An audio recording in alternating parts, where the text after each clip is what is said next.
engines love working when the sun shines. One day, Thomas and Percy were helping Salty at the docks, but Salty was worried.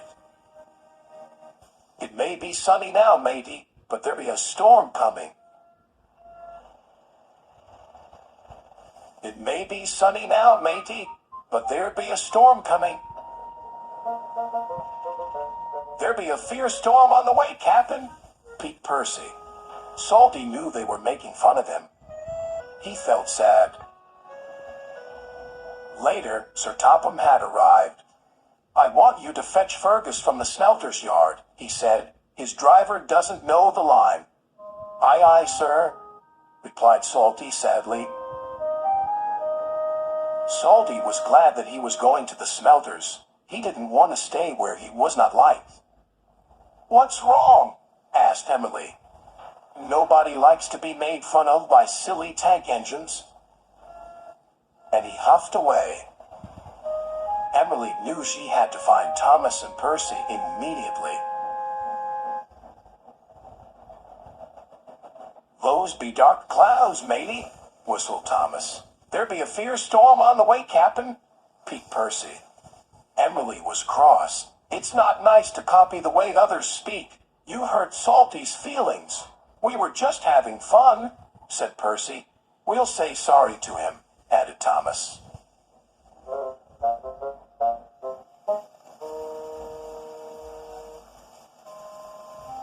But Salty was nowhere to be found. Thomas and Percy were worried.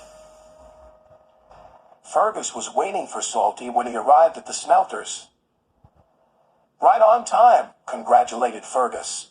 "Aye, but there be a storm coming," said Salty. "We must hurry." Soon, they were hooked up and on their way home. Salty was right about the storm. It was a fierce one. The ships at sea depend upon the lighthouse to keep them safely off the rocks. But now, there was trouble.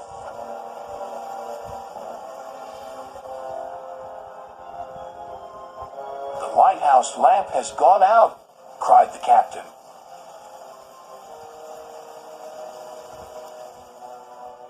Salty and Fergus were fighting their way through the wind and rain. Then, Salty saw a lantern-head.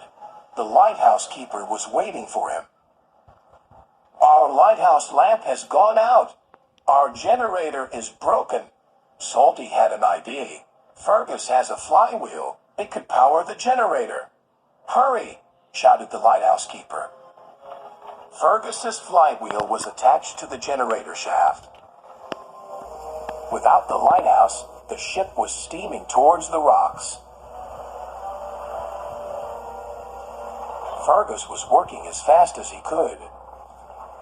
Finally, the generator came back to life. The lighthouse beam shone across the stormy sea once more.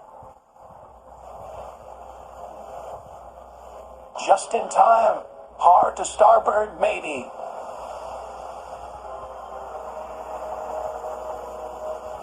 Salty's idea had saved the day. Fergus worked hard until first light. The next morning, Salty and Fergus chugged back to the docks. They were surprised to see a crowd waiting for them. "Thank you," said the captain. "You saved our ship." "Well done," boomed Sir Topham Hatt. Salty was very proud. "We're sorry if we hurt your feelings," puffed Thomas. "We were only copying you because we think you're grand." "Then say no more, me hearties," replied Salty happily. Now they will all work together and have fun together, as good friends should.